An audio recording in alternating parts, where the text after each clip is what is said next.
Hello, আসসালামু আলাইকুম। শখের খামার ফরিদপুর ইউটিউব চ্যানেল থেকে ছোট্ট একটা শর্ট ভিডিও নিয়ে চলে আসলাম। তো আপনাদের সাথে শেয়ার করি। তো আমি যে ব্রয়লার মুরগিগুলো বড় বানানোর জন্য রাখছিলাম, তো সেই মুরগিগুলো তো সবই 3.5 কেজির উপরে আছে। এখন আজকে 39 দিনের মতো বয়স।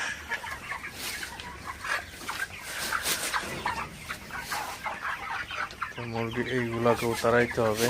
তো মুরগিগুলা না তাড়াইলে মুরগিগুলা উঠে খায় না, না খেলে ওয়েট কম আসে।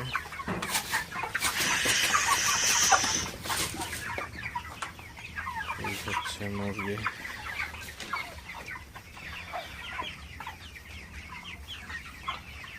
তো সবই বড় সাইজের মোরগ, আর এখানে একটাও মুরগি নাই, সব মুরগি মোরগ।